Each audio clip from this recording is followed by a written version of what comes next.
Recently, a friend of mine linked me a video from the official PlayStation YouTube account, which featured Sucker Punch talking about their next-gen motion capture and facial rigging for infamous Second Son. This is the first time I've seen anything which would be appropriately classed as a technical look into next-gen animation, so I thought it would be good to have some fun and speculate about the next-gen rigging.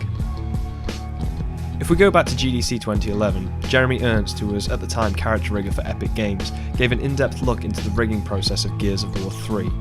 The talk outlined a process which involves adding joints to a face mask which are then constrained to any other face rig, meaning that only the face mask needs to be animated.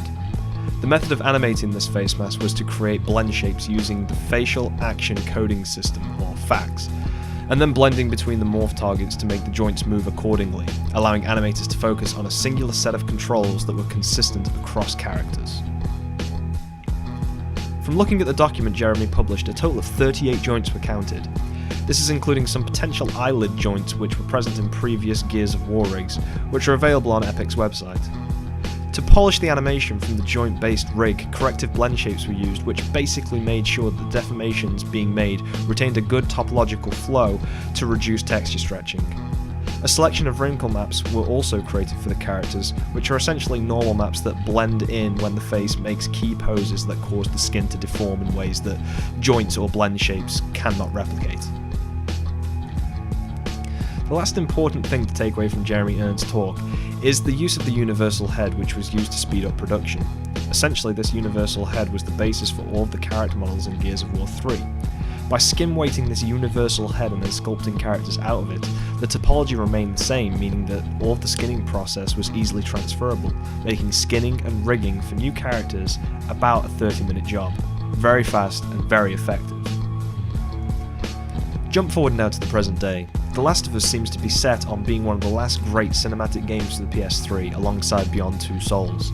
Arguably, this game should be a shining example of how far the envelope can be pushed in terms of technical prowess for this generation. Thankfully, Judd Simontoff graced us with a 24-minute presentation in association with Autodesk, which outlined the rigging process in The Last of Us. In contrast to the 38 joints used in Gears of War 3, a total of 98 joints were used in the faces of The Last of Us, more than double the amount of joints.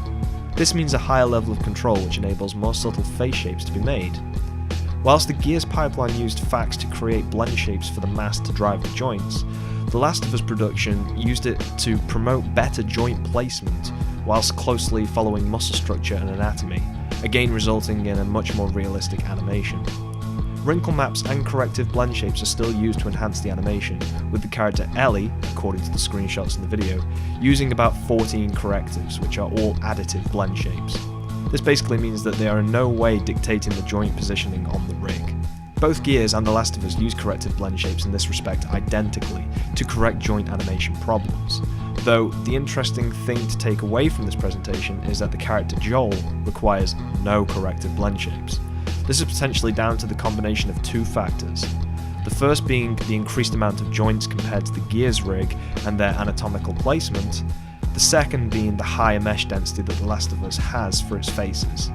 The higher mesh density and increased joints means that each part of the rig has a smaller overall influence, resulting in a much more subtle movement that previously was unattainable. Okay, so that's current/last gen. Let's get to looking at this Sucker Punch video and see what we can piece together with our now somewhat up-to-date knowledge of rigging. If you haven't seen the video yet, I advise you go to the link in the description, watch it, then come back for the rest of the video. So the first thing we really get a good look at is the rage controls that are being used to alter the shape of the face. These images are a reference to the scans that are mentioned later in the video that had the black dots replaced with 3D markers. With 3D scanning becoming more and more widely used in CG production, it makes sense to use it as a way of creating blend shapes for animation, as it can't really get any more realistic. But how exactly are these blend shapes being applied to the rig? In order for a blend shape to work, both of the meshes need to have the exact same topology, which, unless someone is painfully retopping each of these scans to match the topology exactly, seems impossible. The way it seems like it has been achieved is by using the 3D points on the scanned face to offset the joints in the rig using a form of constraint, not actually changing the vertex position on an object level, but changing the joint's coordinates in 3D space. This method is still very similar to the workflows used in Gears and The Last of Us, but replaces any handmade shapes with scan data. Throughout the video we see multiple shots of the bones that are driving the face. After pausing the video and doing a count by hand, there is 166 visible bones controlling the face. There could be more which are hidden from view, but 166 is a significant jump from 98 joints that are used in The Last of Us. I would argue that hand animating that many bones without some animation tools would be near enough impossible to get right, which makes sense in this case as they are being used in conjunction with motion capture data. At one point in the video we see something which could resemble something that looks like the face mask that was used in the Gears pipeline. There are considerably more points, but the cage looks manageable and may actually indicate that regardless of the new bone and poly counts available, some methods of transferring animation are still viable.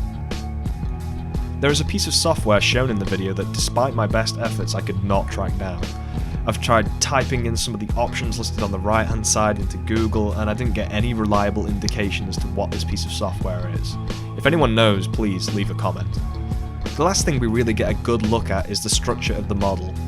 While comparing the meshes from The Second Son to The Last of Us side by side, it at first doesn't seem like there's much of a difference, but when looking in certain areas like the cheeks and the forehead, there is clearly a density increase. I don't want to speculate too much on what could be possible with this much density, but I would assume that blend shape correctives are becoming a thing of the past, with wrinkle maps remaining a vital part of facial animation. On first analysis, it would seem like the next generation is everything we expected to be on all fronts. Whatever we had before, add more. It feels a little daunting seeing 166 bones on a face rig, but in order for animators to deliver these cinematic style cutscenes and characters you feel you can actually connect with, more control is required. Consider as well that we are comparing this small fraction of information at the beginning of a generation. We saw a more than double bone count between the years of 2011 and 2013, so what can we expect a couple of years from now when the next generation of consoles are in more developers' hands? It's exciting times and opens up great opportunities for experimentation and testing. If I had to make a ballpark guess as to how the generation may go, I would say that we may see more advances like what we saw with LA Noire, or potentially not even to rig head models anymore and it all being blend-shaped animation, provided we can get the file size and implementation correct. Remember though guys, regardless of technological advancements, one thing will never change: your principles of animation.